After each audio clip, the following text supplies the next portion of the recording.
Hello friends, कैसे हो आप? आई होप आप मेरे पुराने वीडियो का मल्टीपल टाइम रिवीजन ज़रूर करते होंगे और आपको टॉपिक्स भी लाइन बाय लाइन समझ में आ रहा होगा।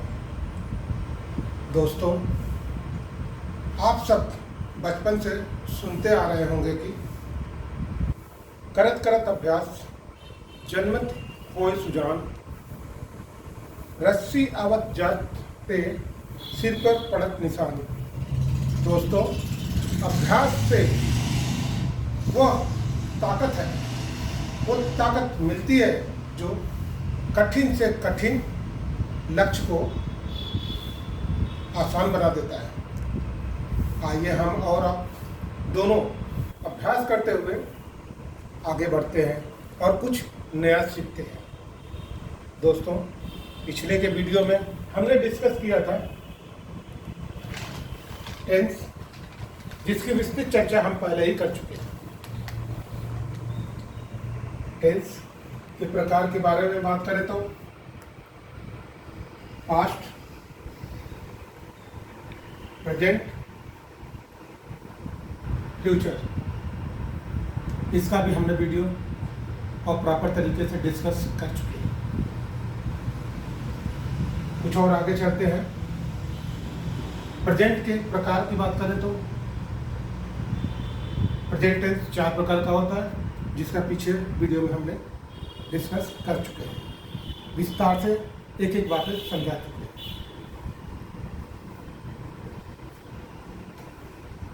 प्रेजेंट इंडेफिनिट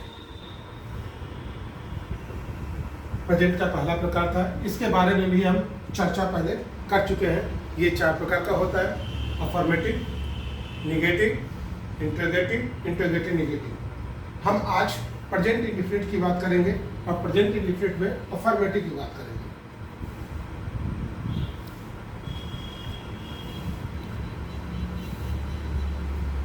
दोस्तों, कल के वीडियो में हमने सिंगुलर और प्लूरल की बात किया था। इसकी चर्चा में मैंने आपसे कहा था, सबसे पहले हमें किसी सेंटेंस को जब हम हिंदी से इंग्लिश ट्रांसलेट करते हैं तो हमें सबसे पहले ये जानना होगा कि सेंटेंस वो कौन सा है, तो सिंगुलर का है या प्लूरल का है। सिंगुलर प्लूरल की पहचान होते ही हम वाक्य को ईजिली हिंदी से इंग्लिश ट्रांसलेट कर सकते हैं। आइए हम इससे और आगे चलते हैं। आज बात करते हैं अफर्मेटिव में। अफर्मेटिव में सिंगुलर, जब प्रेजेंट इंडेफिनिट का कोई अफर्मेटिव का सेंटेंस आएगा, जैसा कि हमने पिछले वीडियो में बना चुके हैं प्रेजेंट इंडेफिनिट की पहचान। और प्रेजेंट इंडेफिनिट के अफर्मेटिव की पहचान ये भी हमने पिछले टेस्ट में लिया, जिसके परिणाम आप लोगों ने बहुत अच्छा दिया। मुझे जितनी उम्मीद नहीं उससे ज़्यादा आपने दिया, मुझे बहुत ही प्रसन्नता हुई। इसके लिए मैंने आपको थैंक्स बोला है। एक बार और मैं चाहता हूँ इसके लिए थैंक्स, क्योंकि कुछ बच्चों ने भी जल्द ही कुछ मैसेज के द्वारा मुझे और आंसर दिए। लगता है लॉकडाउन में सभी लोग तत्परता के साथ लगे पड़े हैं और वीडियो को मुझे शेयर करते रहते हैं। वीडियो में किसी प्रकार की कोई बात समझ में जब ना आए तो मुझे मैसेज के द्वारा या किसी प्रकार की कोई समस्या हो तो शेयर कर सकते हैं। आइए हम आगे चलते हैं सिंगुलर। अगर कोई सेंटेंस प्रेजेंट इंडेफिनिट या अफर्मेटिव का सिंगुलर आएगा तो हमें उसके लिए रूल क्या? सबसे पहले हम सब्जेक्ट, वर्ब प्लस एस या ES plus object plus ETC.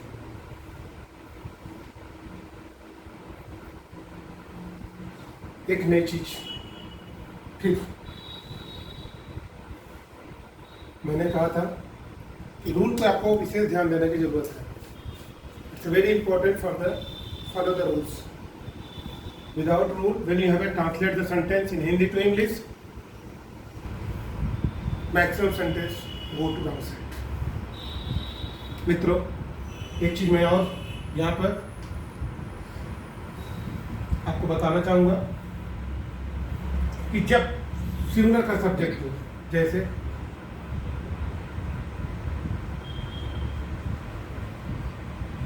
एक सेंटेंस हमने लिखा, सबसे पहले हमने पहचान करना होगा, जो पहले पिछले वीडियो में हम लोगों ने इसके बारे में चर्चा कर चुके हैं। प्रेजेंट का सेंटेंस है, तातेती आता है, प्रेजेंट इंडिफिनिट का सेंटेंस है, यहाँ सिंपल सेंटेंस को इंडिकेट करता है।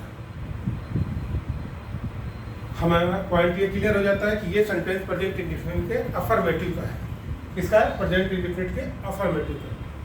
प्रश्न उठता है कि सबसे पहले हमें चेक करना होगा कि सब्जेक्ट कैसा है, सिंगुलर है या प्लूरल है, क्योंकि किसी भी सेंटेंस को बनाने के लिए सबसे पहले हमें सब्जेक्ट की पहचान करनी होगी, उसी के अनुसार हमें रूल को लगाना होगा। यहाँ रूल मैंने पहले ही लिख दिया है, अगर सब्जेक्ट सिंगुलर, अफर्मेटिव का सिंगुलर है तो सब्जेक्ट वर्ब का फर्स्ट फॉर्म एस से एस ऑब्जेक्ट प्लस ईटी से। मीरा घर जाती है, मीरा एक सिंगल को इंडिकेट करता है क्योंकि किसी का नाम सिंगुलर होता है। पिछले क्लास में मैंने आपसे डिस्कस कर रखा है और मैंने कहा था सिंगुलर की पहचान करने के लिए बहुत सारे ऐसे शब्द आएंगे। मैंने कहा था एग्जाम्पल के द्वारा उसमें आपको इजीली समझ में आ जाएगा। मैंने वहाँ टाइम वेस्ट न करके के मैंने कहा सेंटेंस के द्वारा मैं आपको समझा दूंगा। मीरा घर जाती है, रूल हमारा कहता है पहले सब्जेक्ट लिखते हैं, मीरा। हमारा वर्ब कहता है जाना, जाती है, मीरा गो। लेकिन हमारा रूल कहता है कि जब सब्जेक्ट सिंगुलर का होगा तो उसमें वर्ब में एस या ई एस लगा देते हैं। गोज टू होम,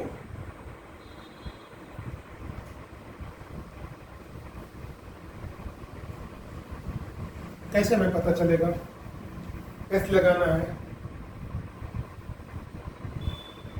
या ई एस लगाना है? मित्रों, जब किसी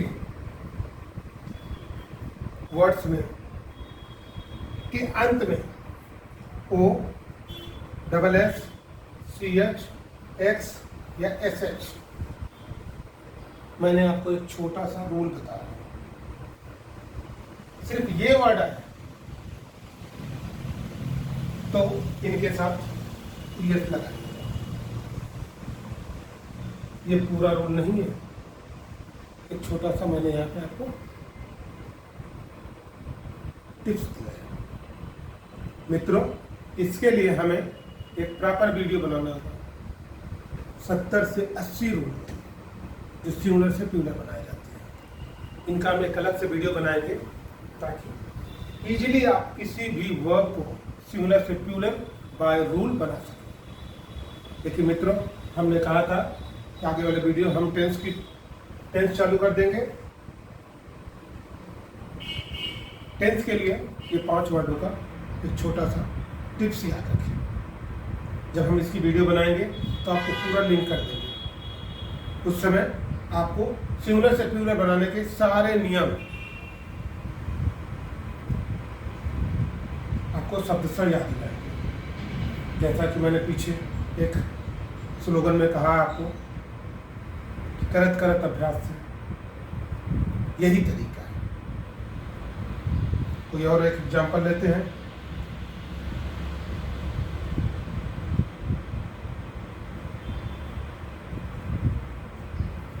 सोहन पढ़ता है,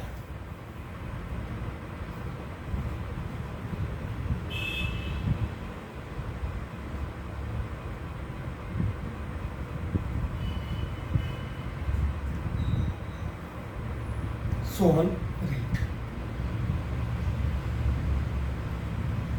प्रश्न है कि इसके वर्ब में एस जुड़ा गया है, इसके वर्ब में ई एस जुड़ा गया है। मैंने कहा था मित्रों, अगर किसी वर्ब के last words O, double S, C H, X, S H, मैंने कहा ये टिप्स समझाने के लिए, यहाँ के लिए। सिंगुलर से प्लूरल जब बनेगा तो पूरी बात की जाएगी, क्योंकि कुछ वीडियोज बनाने के लिए हमें कुछ चीज़ों का, जब मैं कहूँ कि आगे समझाऊंगा तो वहाँ उसका महत्व मत समझिएगा। जब उसकी अगले वीडियो में पूरा रूल्स आपको समझा देंगे, उसका लिंक कहीं ना कहीं किसी एक रूल से हो जाएगा, वो पूर्ण रूप से फुल्ली कंप्लीट हो जाएगा। यहाँ है जब सब्जेक्ट सिंगुलर का होगा तो वर्ब में ऐसे एरिया जोड़ देंगे अकॉर्डिंग टू रूल। आगे बात करते हैं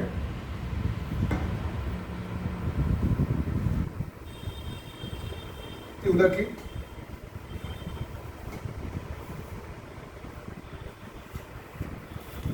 subject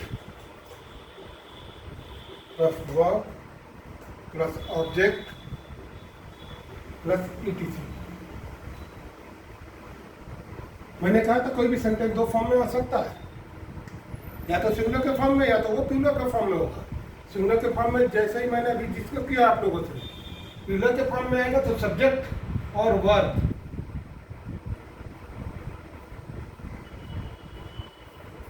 plus object plus etc,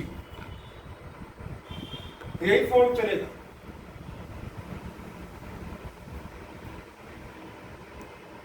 इसका मतलब रूल के अनुसार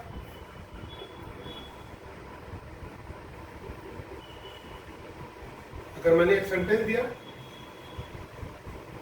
तो सबसे पहले आपको सब्जेक्ट चेक करना होगा, सब्जेक्ट सिंगुलर है कि प्लूरल है। अगर सब्जेक्ट प्लूरल है तो रूल हमारा subject verb object plus ETC की बात करेगा।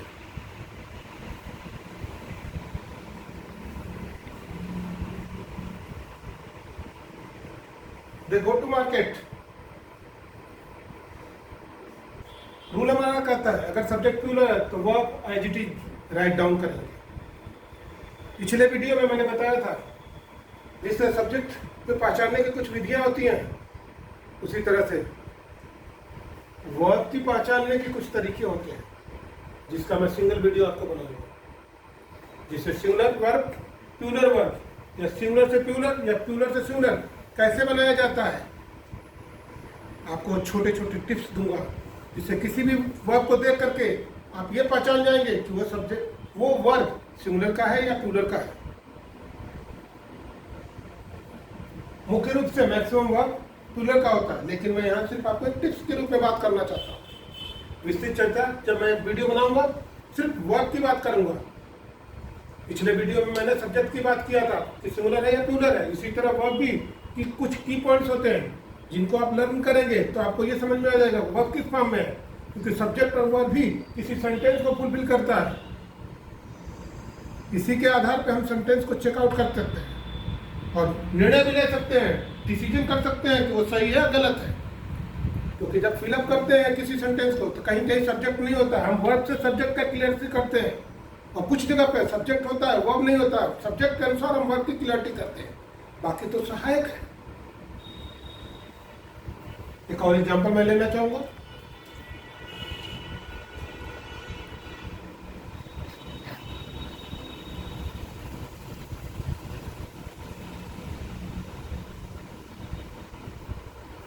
मित्रों, मैंने आपको सिंगुलर प्लूरल की पहचान में बताया था, जब दो नाउन एंड से जुड़े तो नाउन क्या होता है, प्लूरल होता है। मैंने कहा था कुछ चीजें ध्यान से सुनिए जो मैं अगले सेंटेंसों के द्वारा उसे क्लियर करूंगा, टाइम वेस्ट करने की वहां जरूरत नहीं है आपको। यहाँ नाम और स्वयं की बात करते हैं तो मैंने वहां को आपको समझा दिया था, बोल भी दिया था। कुछ ऐसे नाउन्स भी हैं जिनकी चर्चा हमें नहीं कर पाए समय के अभाव के कारण, लेकिन सेंटेंसों के द्वारा हम उसकी चर्चा करते रहेंगे और आपको बार बार वो चीज़ों को याद दिलाते रहेंगे, क्योंकि एक ही तरीका है याद करने का, करत करत अभ्यास से। मित्रों, हम और आप दोनों मिलकर के प्रयत्न करेंगे, परिणाम कुछ समय के बाद शब्द नहीं है, आपको खुद का एक्सपीरियंस बताएगा। आते हैं सेंटेंस में। राम और श्याम स्कूल जाते हैं।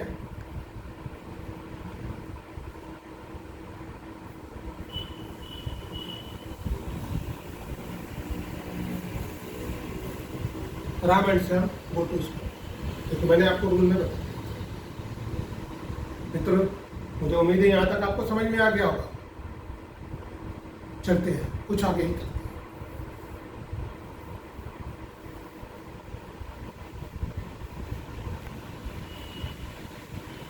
मित्रों, प्रेजेंट इंडेफिनिट का अफर्मेटिव का सेंटेंस हमने आपको सिंगुलर और प्लूरल के दो सेंटेंस एग्जांपल के द्वारा समझा दिया। जितना मैंने समझ दिया, 2 सेंटेंस अगर मैंने दिया तो मैंने कहा था उसका डबल आप सोचेंगे, मनन सिर्फ 2 पे करेंगे, क्योंकि मनन बहुत जरूरी है। निगेटिव की बात करते हैं। निगेटिव की पहचान मैंने पहले ही वीडियो में बता चुका हूँ। आशा है आप लोग से प्रैक्टिस कर चुका हूँ। प्रैक्टिस तो करनी पड़ेगी, क्योंकि एजुकेशन की बात है और ये एजुकेशन तत्कालिक परिवेश को नहीं, इमीडिएटली रिजल्ट नहीं देगा, पूरी लाइफ आपको साथ चलेगा। और यही रूल हमारे पिता, हमारे दादाजी ने सीखा, और यही रूल हम और हमारे आने वाले संतानें भी सीखेंगे, क्योंकि रूल में परिवर्तन नहीं होगा। तो रूल जो मैंने लिखवा रहा उसे आप लर्न करने की कोशिश कीजिएगा। सेंटेंस आप अपने अनुसार, मैंने 2 दिया, आप 5 बैठ करके सोचिए और उसे प्रैक्टिस कीजिए, बार बार प्रैक्टिस कीजिए, बार बार प्रैक्टिस, मल्टीपल प्रैक्टिस ही आपको उसका मास्टर बनाएगा। आते हैं नेगेटिव के सेंटेंस में। रूल की बात करते हैं, सिंगुलर के।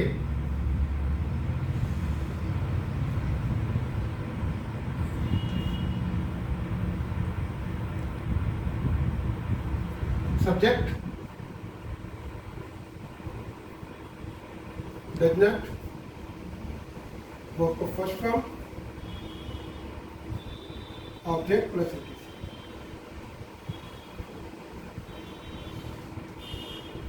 मित्रों, जब प्रेजेंट इंडेफिनिट का नेगेटिव का सेंटेंस आए तो वाक्य में आपको पता ही है, पिछले वीडियो में आपने काफ़ी प्रयास किया होगा, काफ़ी वाक्यों को बोला होगा, काफ़ी वाक्यों को समझा होगा। मैंने भी कुछ होमवर्क दिया था जिसमें अच्छे परिणाम मुझे मिले। आशा नहीं थी, लेकिन आशा से ज़्यादा आप लोगों ने मुझे प्यार दिया। नेगेटिव के सेंटेंस में कहीं ना कहीं ना या नहीं वर्ड जरूर आएगा। अगर सब्जेक्ट सिंगुलर का है, जैसा कि मैंने पहले भी आपको डिस्कस कर चुके हैं, singular plural, singular plural, singular plural,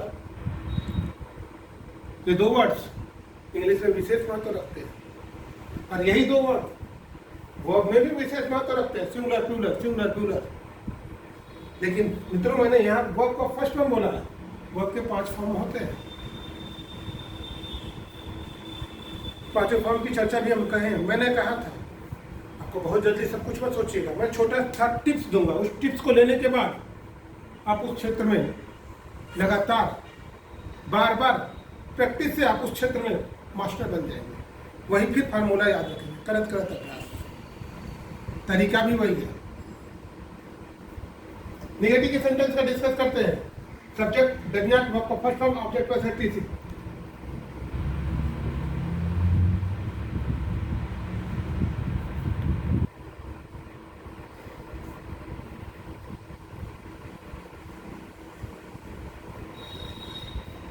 clear होता है? पढ़ ले। प्रेजेंट है सर, इंडेफिनिट है और नेगेटिव भी है। हमारा रूल पहले क्या कहेगा? सबसे पहले हमें rule, subject does not verb of first form, object plus etc. मैंने फर्स्ट फॉर्म लिखा, वर्ब के 5 फॉर्म में फर्स्ट फॉर्म जो पहले वर्ड, इसकी डिस्कस हम चर्चा करेंगे। मीरा घर जा रही है, मीरा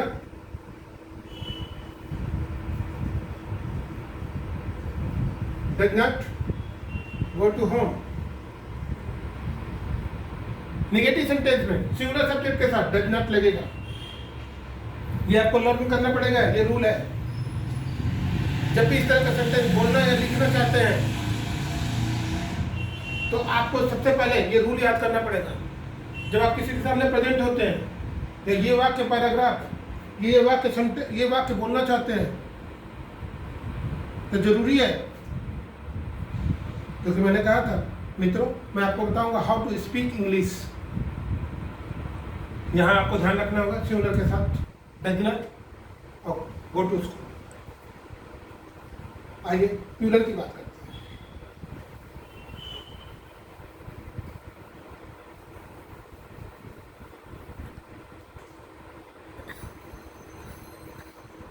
सब्जेक्ट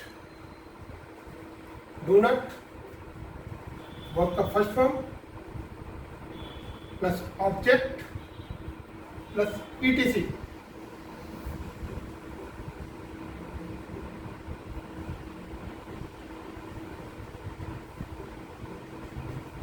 वे बाजार नहीं जाते हैं।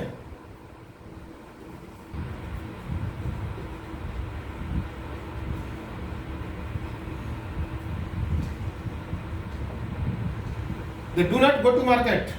डिस्कस करते हैं। सबसे पहले हमें क्या चेक करना होगा, प्रेजेंट इंडेफिनिट का नेगेटिव का सेंटेंस है कि नहीं है।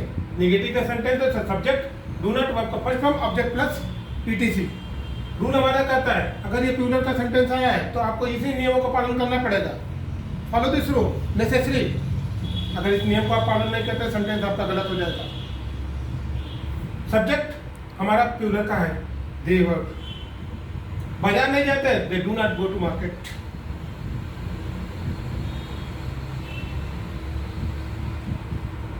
हम सब पढ़ते हैं, हम सब नहीं पढ़ते हैं।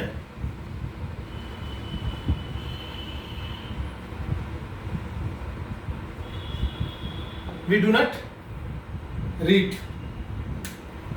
सब्जेक्ट हमारा सबसे पहले क्या है, वी। पहले भी हम वीडियो में सिंगुलर और प्लूरल में चर्चा कर चुके हैं।